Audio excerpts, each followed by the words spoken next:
dalam agama kita ini dilarang kita sebagai kaum muslimin memakai bejana yang kita pakai untuk makan dan minum sesuatu yang terbuat dari emas dan perak. Tidak boleh. Selain itu silahkan kita pakai dari bahan apapun ya. Yang penting jangan emas dan perak. Secara faedahnya sebetulnya di sana ada larangan dan juga ada ikop yang hukumannya. Ya. Secara sosial juga karena Islam ini memandang memang ini kurang pantas kurang elok. Ya, orang dengan berbagai macam kelebihannya, kaya yang bagaimanapun memang ini tak pantas mempertontonkan kekayaannya dengan seperti itu. Karena banyak saudara kita yang kelaparan, ya, yang susah, masa kita dengan enaknya makan dengan sesuatu yang mewah seperti itu, tak pantas. Bagaimana perasaannya mereka, ya, miris ya. Tapi kalau kita saudara kita di Gaza yang hampir setiap kali dia bertarung dengan kematian ya, dengan berbagai macam muslim-muslim hidup yang ada, itu tidak pantas. Jadi sampai ke situ, menyentuh sampai situ tidak boleh sebetulnya. Ya, secara sosiologi itu tidak boleh. Nah, wa yajuz istimalu al-ani kullaha ila ani al-dah wal fiddah. Diperbolehkan kita memakai seluruh jenis bahan-bahan bejana yang penting selain emas dan perak. Fa innahu yakhruju al-aqlu wa syaraf fihima khawsatan. Dan kalau kita pakai dua bejana ini yang terbuat dari emas dan perak untuk makan dan minum ya. Berdasarkan dapat dari hadis Hudzaifah radhiyallahu anhu, anna Nabi sallallahu alaihi wasallam la tasrabu fi aniyatil dzahab wal fiddah. Maka tidak boleh kita makan dan minum pakai bejana seperti emas dan perak. Kenapa? Di sini jelas sekali lagi wala talbisu al-harir wa dibaj. Begitu juga kita tidak boleh berpakaian memakai pakaian yang terbuat dari sutra. Ini kain yang sangat bagus ya, tapi tidak diperbolehkan jemaah. Ini semua dibalik ada ujian bagi kita jemaah. Ujian sebetulnya. Sejauh mana kita ketaatan kita dengan perintah Allah sebetulnya. Diuji di sini. Ya. Apakah kita mau taat atau tidak? Kalau pas dari balik itu ternyata fa innaha lahum fid dunya wa lahum fil akhirah.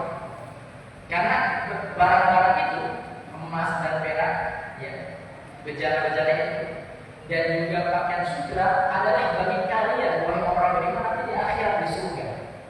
Dan itu bukan kalian di dunia.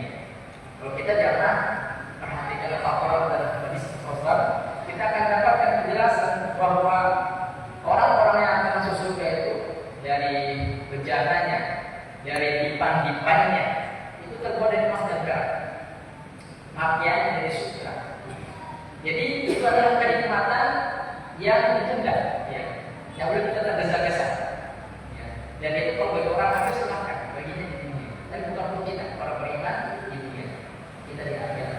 Dan sebetulnya segala ujian-ujian yang ada dan yang larang-larang Allah, ya. Kita di sini, misalnya ya, kaum muslimin dilarang minum khamar misalnya. Ya. Ini ujian juga dalam ujian. Jangan minum di dunia, ya, karena memang merusak akal juga. Ya, tapi nanti di akhirat akan kita diberikan khamar. Bahkan jangankan kita minum, mandi pun boleh. Ada sungai khamar. Di surga dapat sungai dari madu, dari susu, dari khamar dan juga sungai yang jernih. Mandi pun boleh. Termasuk zaman kita kaum muslimin dilarang kita berzina, ya, gonta-ganti pasangan. Kita cukup bersyukur dengan yang halal Allah berikan kepada kita, istri-istri kita yang tidak boleh kita. Ini juga mudorotnya juga bisa menyebabkan AIDS dan penyakit kelamin. Memang itu ujian, tidak boleh kita sembarangan jajan sama kemana. Nanti di akhirat orang beriman paling tidak. Ini bukan kita bicara kurang sopan ya, tapi memang seperti itu. Jadi orang beriman paling tidak mendapatkan 2 istri dari bidadari. Selain istri pendidik dia yang akan susu. Kalau dia sampai mendapatkan syahid di jalan Allah, mendapatkan 70 bidadari. Ya silakan. Jadi mandi dengan nama Allah tersebut. Bahkan disebutkan pekerjaan orang-orang di surga itu memecahkan keperawan. Bahkan dia diberikan kemampuan 70 ekor kuda kemampuan. Jadi bersabar saja jangan itu tidak lama di dunia. Tidak perlu kita manusia. Makanya di antara doa Rasul dan kepada kita Allahumma fini bil halalika haramika. Ya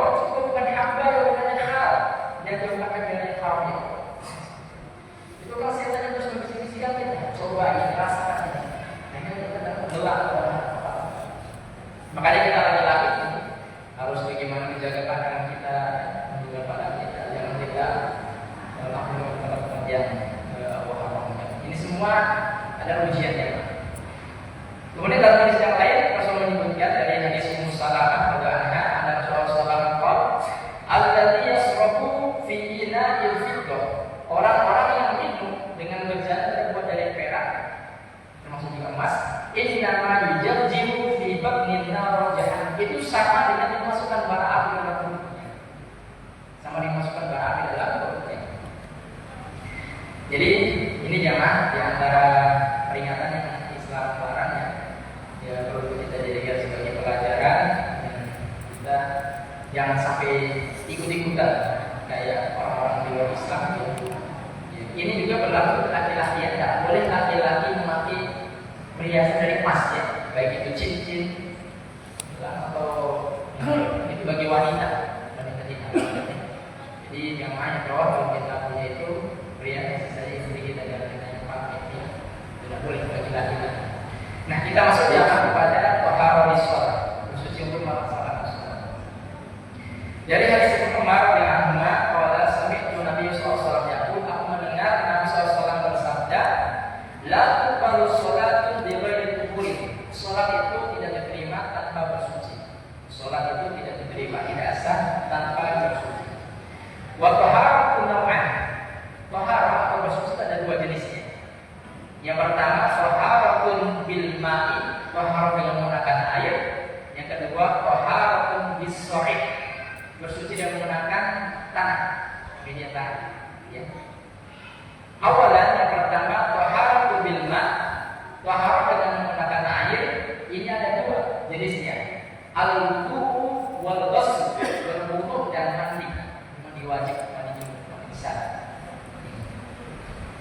Yang pertama yang kita akan jelaskan pada kesempatan malam hari ini adalah tentang wudu wasifat, wudu dan bagaimana sifat wudunya. Terlepas daripada perbedaan yang ada jemaah, kami hanya menyampaikan hadis yang sahih ya, yang bisa kita terima dan mudah kita pelajari, kita amalkan. Ya, terlepas mungkin ada perbedaan mazhab yang ada, tapi kita mencoba untuk mencari atau menyampaikan yang hadis yang sama. Hadis yang paling lengkap yang tentang masalah wudu itu adalah hadis yang diriwayatkan oleh Humran Maula Utsman. Humran budaknya Utsman bin Affan. Jadi Humran ini jamaah budaknya Utsman bin Affan yang hari-harinya berkhidmat kepada Utsman dan yang juga menyiapkan air wudhunya Utsman. Dan ketika menyiapkan air wudhunya Utsman, disuruh Utsman mengajari wudhu kepada Humran budaknya, kemudian menyampaikan inilah wudhu yang saya pernah mendapatkan atau belajar daripada Rasulullah SAW. Saya bacakan dalam hadisnya. Anna Utsman bin Affan radhiyallahu da'a bi wudu'in fatawadda. Jadi Utsman bin Affan menyuruh Humran untuk mengambilkan air wudhu dan saya berwudhu dengannya. Fa qasala lafayt thalathan marat. Yang pertama dia membasuh telapak tangan 3 kali. Telapak tangan kanan 3 kali setelah salat jarinya 3 kali dibasuh. Ya. Jadi kanan kiri ya. Kemudian summa madmada wastansar, kemudian memasukkan ambil air, memasukkan air ke mulut di kumur-kumur. Jadi tidak cuma dimasukkan ke mulut. Kemudian sebagian dimasukkan ke hidung, dihirup. Istinsyaq. Kalau kita dalam keadaan tidak berpuasa, jangan silakan dihirup dengan sangat sampai benar tidak apa-apa. Tapi kalau kita berpuasa jangan terlalu sangat. Nah, kalau kita pertimbang biasanya yang kita dapatkan dari sesuatu kali ini dibagi 2 ya, mulut sendiri, hidung sendiri. Nah, kalau dalam hadis ini jangan digabungkan jadi satu kali masukkan ke mulut, masukkan ke hidung. 3 kali ya, 3 kali. Summa basala wajhahu dan marah dan kemudian membasuh wajah. 3 kali. Summa basala yadahu yumna ila mirfaqi thalatha maratin, kemudian membasuh tangannya sampai mirfaq. Siku jangan sampai kurang, lebih boleh 3 kali. Kemudian summa basala yadahu yusra misal tadi, yang kiri juga sama 3 kali. Jangan sampai kurang dari siku. lebih boleh 3 kali. Kemudian summa masa, kemudian basuhlah kepala. Nah, ini yang perbedaan kalau kita dapatkan di sini. Nah, kalau dalam hadis ini jamaah, ya, ini 1 kali. Dan caranya begini. Ambil air. Sini. Sampai teguk kebalikan lagi. Nah, di ujung jumlah itu bicara. Ini air.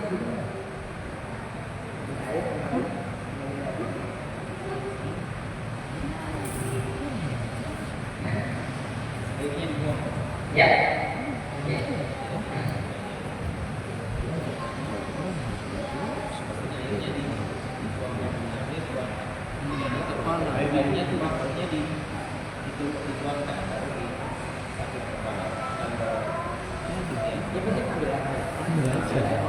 Langsung lagi sana. Cuma cuci tangan.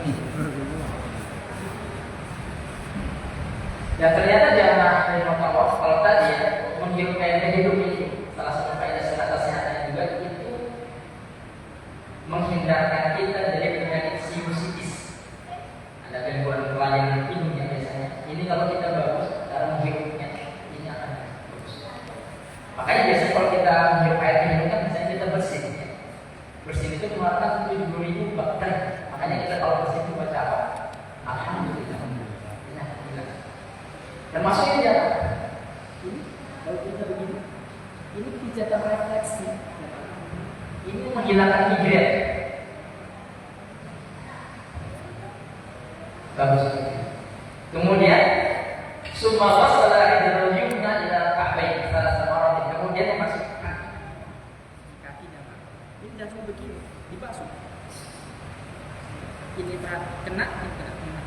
Nah, sampai ini kering. Makanya sematakan awal akan benar rakawai bagi orang yang berwudu tapi ini masih kering. Kadang ada wudu cuma asal-asal begini, digosok sela-sela jari juga di, ya. Kaki kanan, kiri. Kemudian summa qala, setelah itu Rasul mengatakan kepada pemuda mudanya, ra'aitu Rasulullah SAW aku melihat Rasulullah SAW berwudu seperti wudu ini, seperti wudu yang prakteknya dan dapatkan tauhid hamar. Ya. Summa qala Rasulullah SAW bersabda, man tawadda'a nahwu bihadza, barang siapa berwudu seperti wudu ini, summa qama farqa rak'atain, kemudian dia berdiri mengerjakan salat 2 rakaat, la yuhaddis bihi ma nafsahu, dalam sholatnya dia khusyuk, ya. Fokus menghadirkan diri, ya, tidak kesana kembali pikirannya. Ghufira lahu ma taqaddama min dhanbi, maka Allah akan menghapuskan dosa yang telah lalu. Inilah yang kita kenal namanya sholat sunnah mutlak, sholat sunnah habis wudu, ya. Boleh kapanpun dan dimanapun kita kalau ada wudu kembali dengan sholat 2 rakaat. Dan ini juga amalan yang mengangkat derajat Bilal bin Rabah, ya, di surga, ya. Disebutkan Rasulullah SAW ketika itu pernah mendengar kerompaknya Bilal di surga, ya. Ketika Isra Mi'raj, dan Bilal ditanya, kira-kira apa yang kamu sangat harapkan dari Bilal, ya, mendapatkan keutamaan ini? Bilal mengatakan, tidaklah saya seseorang yang setiap kali batal wudu kecuali saya wudu ulang dan saya sholat 2 rakaat. Dan ini mengangkat derajat beliau. Dan makanya kami mengajak kepada muslim dan Allah, ya, mari kita biasakan ya, dalam kehidupan kita. Kalau boleh kita terus menjaga wudu kita, ya. Kalau kita pada wudu ini. Jadi salah satu sifat orang beriman. Dalam sebuah hadis Rasulullah bersabda, "Wala yuhafid 'ala wudu illa al-mu'min." Tidaklah ada yang menjaga wudunya seorang beriman. Ada bisa menarik jamaah.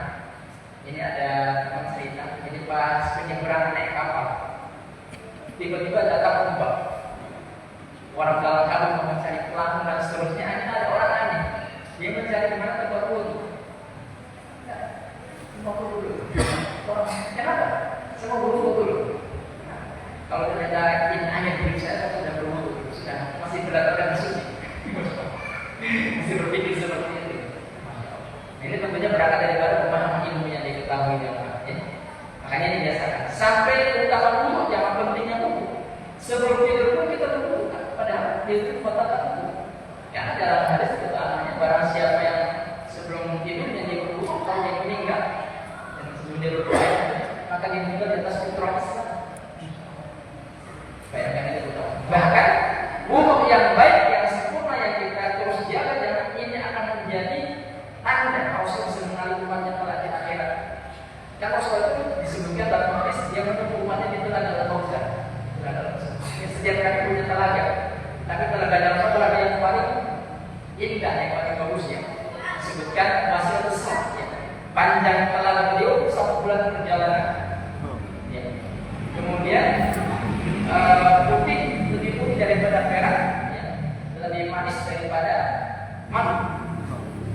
Dan bejananya ini gelas-gelas yang disediakan yang ada di tujuh pisang sebanyak 6 dilani.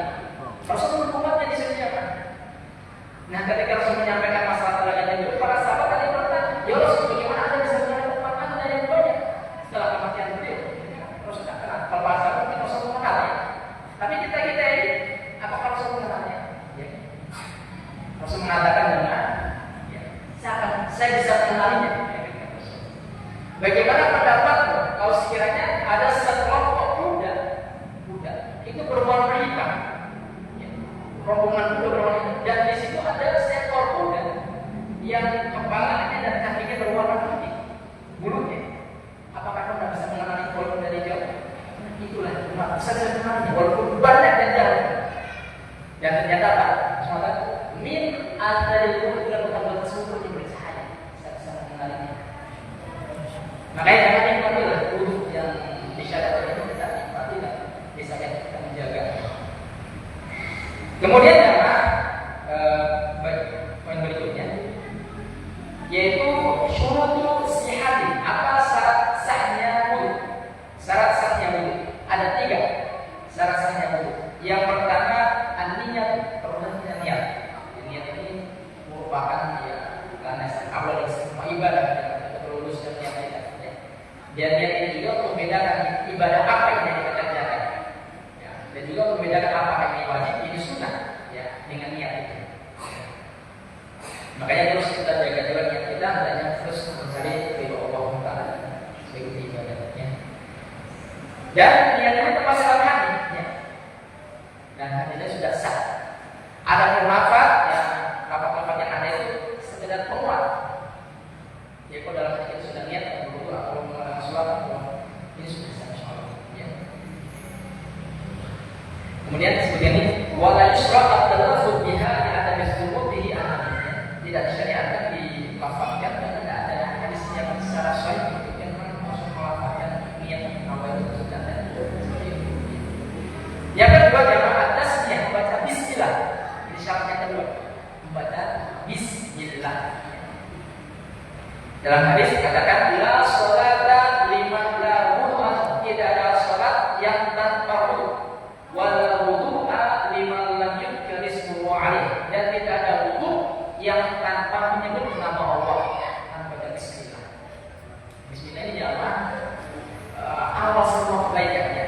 Yang kita baca bismillah. Kalau kita ada hafal doa yang macam-macam, baca bismillah, bismillah. Bismillah. Maka saya mengatakan yang sekiranya kita punya pulpen jaga baca bismillah, ya. Jangan sampai kena jin dan dia tidak terima sama kita, dia akan nyerang kita. Nah, bismillah itu sebagai benteng kita dari hal yang buruk. Ya. Yang ketiga jamaah al-muwala. Al-muwala itu artinya adalah ia at-tatabu fil ghusli al-athar.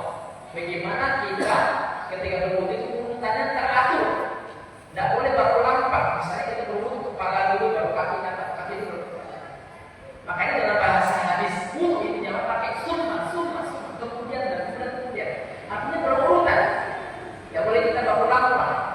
Nah, ini adalah wudu. Ya. Salah sehatnya wudu. Jadi ada 3 ya. Salah sehatnya wudu, niat, niatkan, baca bismillah, kemudian dengan tertib, ya, teratur. Ya. Kemudian faraidun, apa kewajiban wudu? Kewajiban wudu jamanya ada 6, dan ini yang semua termaktub dalam Al-Quran. Jadi yang Allah sebutkan dalam Al-Quran yang wajib kita kerjakan. Yang pertama dan kedua adalah ghusl al-wajh, wa minhu al-qadha wa al-istinshaq, membasuh kepala. Ini masuk di dalamnya pokok-pokok dan masuk air tinju. Ini wajib. Ya. Yang kedua ghusl al-yadaini ila al-mirfaqain, membasuh tangan sampai siku. Ini wajib. Kemudian masa ra'sa kullu, membasuh kepala semuanya tadi. Ya. Wal udhuna min ras, dan 2 telinga, ini bagian daripada kepala. Makanya tadi ini wajib. Ya. Yang keenam ghusl rijlain ila al-ka'bain, membasuh kaki sampai mata kaki, termasuk tumitnya. Ini wajib. Ya. Ini wajib. Dalilnya apa jemaah? Dalilnya adalah berdasarkan firman Allah dalam surat Al-Maidah ayat 6, di mana Allah mengatakan, ya ayyuhalladzina amanu wa beriman, idza qumtum ila shalah, kalau kalian mendirikan salat, faghsilu wujuhakum, maka basuhlah wajah kalian, wa aydiyakum ila al-marafiq, dan tangan kalian sampai siku, ya.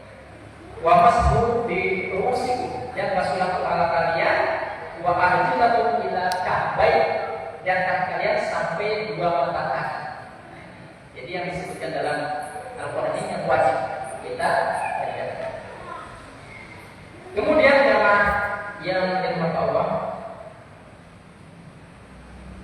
tentang dalil tadi kalau kita disampaikan, kalau kita masuk ayat ini, kalau kita tidak puasa bisa ada kuat jemaah.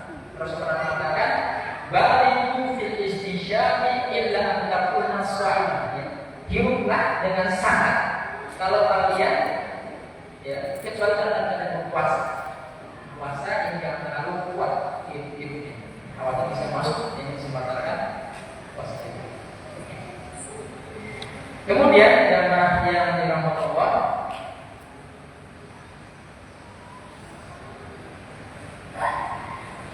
termasuk jamaah yang dianjurkan, jadi termasuk juga bagian daripada wudhu yang dianjurkan, tahlilul aliyah, bagi kita punya jambut yang lebat.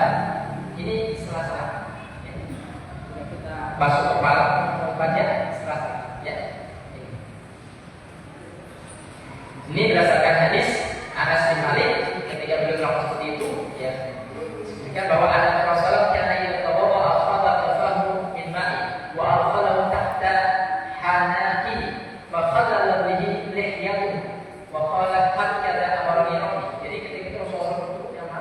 yang para sahabat kemudian mengatakan hakada amalan Rabbi azza wa jalla, yang diperintahkan Rabb azza wa jalla. Kemudian tahlil as-sabi' yadayn wal jilad. Ketika kita tadi yang dulu ya, di sela-sela ini tangan kiri, kemudian kaki juga dalam di sela-sela. Ini juga dianjurkan. Wa asbiqul wudu wa khalil baina asabi wa baligh istishaq ila an takuna sha'iman. Ini mengatakan sempurnakan wudu kalian dengan menjelaskan jari, jemari dan juga kaki, ya. Kemudian hiruplah dengan sangat ketika kalian tidak berpuasa.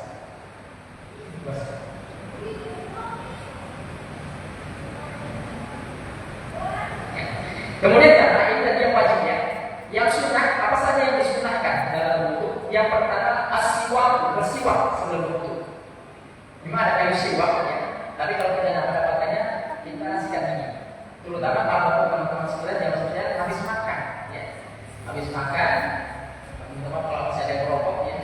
Semoga sudah tidak ada. Ini baunya mengganggu, ya. Ini perlu dibersihkan dulu, ya, siwak. Dalilnya apa? Rasul bersabda, "Lau asyqa ala ummati la amartum bisiwaki ma'qulun." Sekiranya tidak memberatkan umatku, maka akan menyuruh mereka untuk bersiwak setiap kali hendak berwudu. Ini perlu diperhatikan.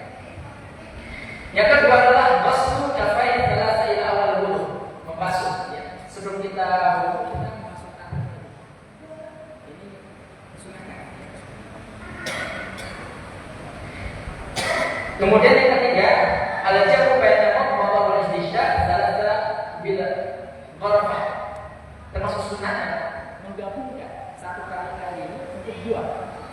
Sebagian setengah mulut, kemudian sebagian hidup. Ini sunnahnya. Yang keempat, al-baligh fihi ma li ghairi sha'i. Kemudian menghirup dengan sangat dalam kondisi tidak berpuasa. Ini juga sunnah. Yang kelima, taqdimu yumna al-yusra, mendahulukan bagian badan sebelah kanan. Ini juga sunnah, ya. Ini dalam segala perbuatan yang baik yang harus itu mengedepankan kanan. Kalau yang tidak bagus, kotor kiri, ya. Kayak cebok apa semua kiri. Tapi kalau makan, minum, memberi, berwudu, bersisir, ya, kanan. Memakai sendal, kanan. Ya. Masuk masjid, kalau kamar mandi kiri. Kemudian Tasbihu al-basar 3 kali ini sunnah. Jadi maksimal 3 ya. Maksimal 3. Nah, aturannya di sini yang disebutkan ya. Dalam kondisi tertentu misalnya air terbatas boleh kurang daripada itu. Tapi aturannya kalau kita mau satu semua, kalau 2 semua kepala sekali ya. Kalau 3 semua kepala sekali. Tentukan air terbatas ya. Jadi minimal 1, standarnya 1 kali. Satu semua kepala. Kalau 2 semua. Oke. Tapi jangan satu lebih dari 3 ya. Dan di antara yang ingatkan para ulama adalah jangan berlebih-lebihan menggunakan air itu. Ya. Lebih ya. Jadi walaupun air kita melimpah jangan terlalu. Rasul itu jangan kalau berwudu itu cuma 1 menit. Ya. Kalau mandi wajib 2 menit ya. Ini menunjukkan bahwa dianjurkan tidak berlebihan, secukupnya. Makanya kan saya sampaikan kepada saya kalau keran kita ini kalau fluid banyak air setengah saja. Bahwa ulama kita mengatakan salah satu tanda kefakiran seseorang hamba itu berwudu dengan air yang sedikit atau yang secukupnya, yang berlebihan. Yang juga kita pakai itu dalam kondisi kita jamaah secukupnya, yang terlalu luar air kita banyak. Rasul mencontohkan seperti itu. Yang berlebihan. Kemudian yang ke-8 tertib tadi berurutan ya. Yang ke-9 yang tidak kalah pentingnya jamaah yang termasuk adalah habis berwudu kita tutup dengan doa. Apa doanya? Ya. Dapat menyebutkan dalam hadisnya, "Ma'minkum min ahadin yatawadda fa yusbihu." Salah seorang di antara kalian kalau kalian berwudu hendaknya menggunakan wudunya supaya kemudian ucapkanlah atau berdoa, asyhadu alla ilaha illallah wahdahu la syarika lah wa asyhadu anna Muhammadan abduhu wa rasuluhu. Ini kan doa wudu ya. Asyhadu alla ilaha illallah wahdahu la syarika lah wa asyhadu anna Muhammadan abduhu wa rasuluhu. Dan yang lain bisa ditambah, Allahumma ja'alni minat tawabin wa ja'alni minat mutatahhirin. Boleh. Apa utamanya jemaah? Apa utamanya? Kalau kita wudu dengan sempurna, kemudian kita tutup dengan berdoa, maka illa futihat lahu abwabul jannah tsamaniyah, kecuali pintu surga yang 8 akan terbuka untuk kita ya. Yadkhulu min ayyiha syaa, silakan sudah itu kalian inginkan. Luar biasa. Sepeda dan luar biasa utamanya ya. Makanya jangan kita terus semangat. Sama halnya habis sholat duduk mikir dulu. Karena ada orang habis sholat HP itu dibuka. Istighfar dulu, nikmati dulu. Gitu ya. Jadi coba ibadah jadikan sebagai kenikmatan ya. Makanya ulama kita mengatakan orang itu beribadah itu ada 3 ya, ada 3 tingkatan. Yang pertama sekedar mengumpulkan kewajiban. Kalau sudah sholat, terserah saya tidak sambung. Yang penting kalau tidak ada sudah absen sudah. Yang kedua ibadah itu seperti kebutuhan.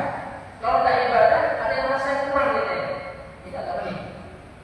Yang ketiga jangan jadikan ibadah sebagai apa? Hiburan. Hiburan kita ya. Rasulullah ketika waktu sholatnya, ya Bilal, arihna di sholat, Bilal istirahat aku dengan sholat. Di sholat itu kita rehat sejenak ya. Di tengah masalah pekerjaan itu, waktu sholat waktu yang kita berehat sejenak. Makanya sunnah kata wajah qur'ani fi sholat. Jadi kita bagi cuma pandangan dalam sholat. Nikmatnya. Ada lagi doa yang lain ya Pak, yang diberikan oleh yang disebutkan oleh Nabi SAW dan disampaikan oleh Abu Sa'id. Man tawadda faqala pada satu kemudian baca subhanallahumma wa bihamdika asyhadu an la ilaha illa anta astaghfiruka wa atubu ilaika. Ini ada lagi doa yang lain ya Pak. Maka utamanya kutiba fi waraqin summa qada'a bi qada'in fala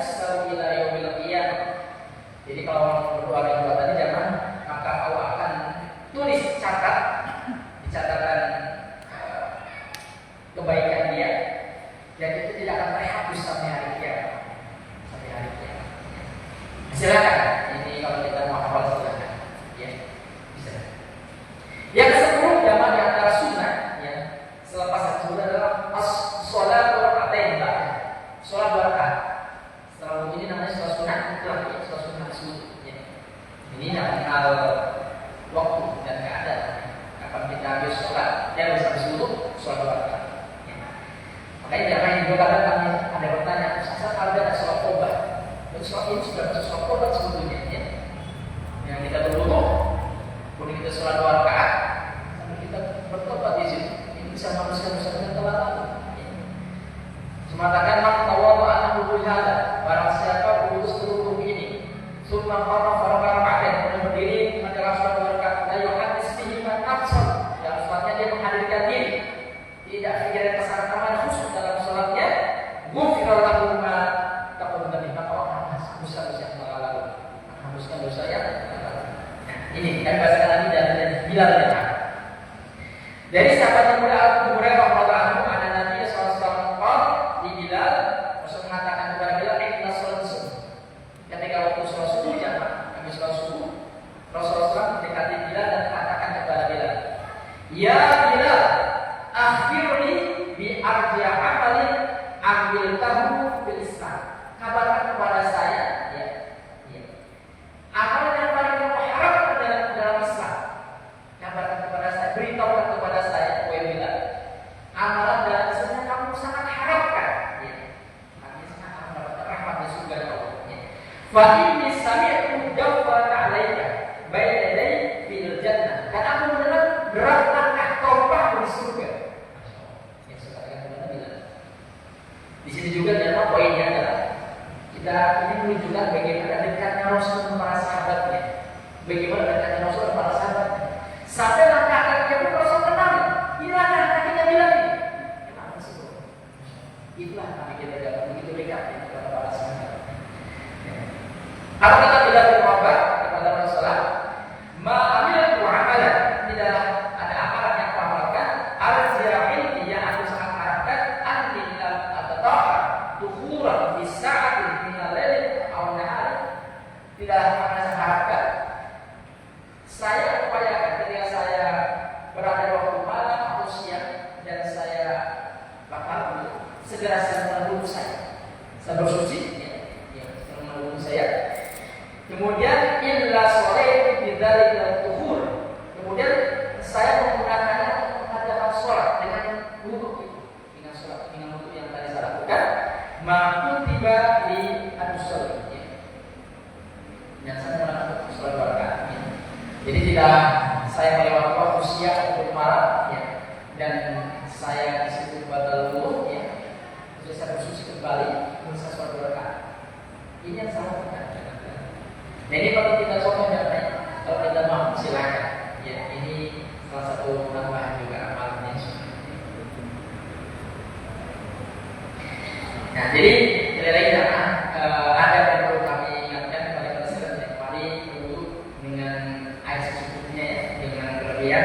Karena memang ini perintah Allah untuk kita tidak berlebihan. Kamu mengatakan soal Al-An'am ayat 14, wala tusrifu, jangan kalian berlebihan. Innahu la yuhibbul musrifin. Sesungguhnya Allah tidak menyukai orang-orang yang berlebihan.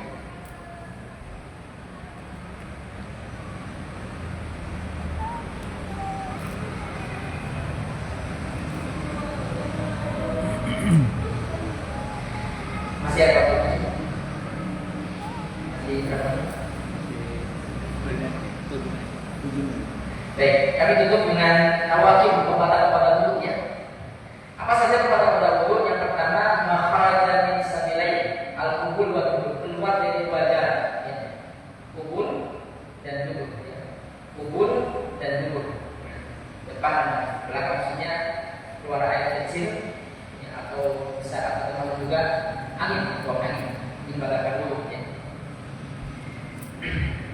Yang kedua jamaah, naum mustadrik, tidur yang nyenyak. Jadi kalau kita tidur sampai balik dan nyenyak itu batal wudu. Tapi kalau kita tidur jamaah dan tertidur itu insya Allah tidak. Jadi kalau kita biasanya ada khutbah ya, kita tidur ya. Ini Dan dari juga karena ketika itu ada kalau sholat ini sholat isya itu agak telat. Jadi pada saat menunggu Rasul datang itu sudah hampir tengah malam. Rasul bilang secara tobat dan para sahabat langsung merapatkan saf. Dan Rasul tidak mendengarkan untuk melalui wudhunya. Yang dari ini bahwa ketika kita tidur kita sambil tidur, ya ini tidak bakal wudhu. Tapi yang baik ini yang khawatirkan bisa tidur nyenyak dan juga. Kemudian yang kedua yang berikutnya ketiga adalah zawal akal, bisukri atau politik, hilangnya akal, ya baik itu karena mabuk atau karena sakit. Ya, ini badalun maksud pingsan ya. Yang keempat adalah asal koror mereka tidak ada syahwat, menyentuh kemaluan dengan syahwat. Menyentuh kemaluan dengan syahwat. Kalau menyentuh kemaluan tidak sengaja dapat tidak masalah. Ya, ini mah ada dua hadisnya nyamai hadisnya. Ini kalau kita cuma baca satu redaksi hadis saja mungkin kita akan menghubungi seperti ini. Maksudnya kalau menyentuh kemaluan pasti batal. Ya, nah, karena ada masalah pada faidah pada zaman menyentuh kemaluannya adalah betul. Ini sama redaksi hadis. Ada hadis berikutnya lagi mengatakan, ya, hal huwa illa bid'atun minka. Kemaluan itu adalah bagian daripada daging, seperti daging-daging yang lain. Nah, bagaimana mempengaruhi dua hadis ini? Dan ulama kita beristimbat bahwa yang membatalkan wudu adalah apabila menyentuh dengan syahwat. Ya, apalagi kalau memang keluar mazi atau mani, ya, itu batal. Tapi kalau tidak sengaja, ini ya yang kami.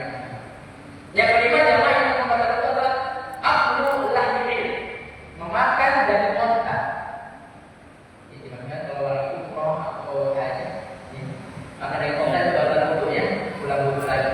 Ya, Rasul menyebutkan tawaddu billah bibil, berwudulah kalian kalau kalian makan daging unta, wala tawaddu min luhmid ghanam.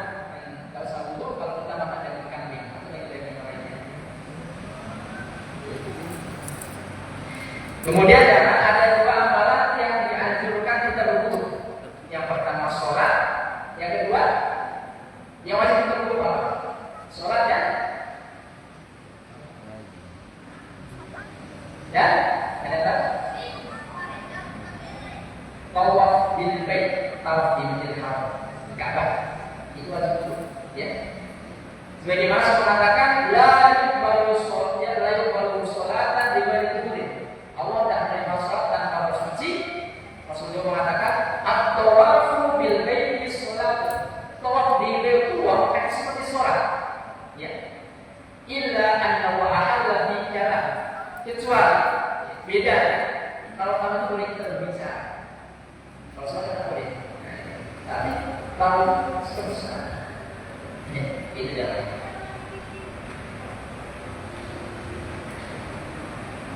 Baik, terakhir kami cepat saja. Apa saja disunahkan untuk kita berwudu kalau ada wajib? Apa saja disunahkan? Yang pertama dzikrullah, berzikir kepada Allah. Berzikir. Ada suatu ketika jamaah Rasulullah ada sahabat yang memberikan salam. Rasul sudah berwudu yang sebagai Rasul belum jawab salamnya. Setelah habis wudu Rasul keluar memberikan salam. Beliau mengatakan kepada sahabat tersebut, "Innahu lam yad'ani an arudda 'alayya illa anni karitu an atwa ila 'ala sesungguhnya yang menghalangi saja tidak membalas salam Anda kecuali saya tidak suka menyebut nama Allah tanpa dalam keadaan belum bersuci. Ini sunnah ya, sunnah yang tidak wajib ya. Jadi Rasul menjaga sekali. Yang kedua jangan mau sebelum tidur. Ini ya juga disunahkan berwudu. Sebab ya. Nah, sudah baik. Kesalahan depannya. Insyaallah sunnah wudu nanti kita akan bertemu dengan berikutnya lagi. Subhanallah wa bihamdika asyhadu an la ilaha illa anta wa atubu ilaik. Wassalamualaikum warahmatullahi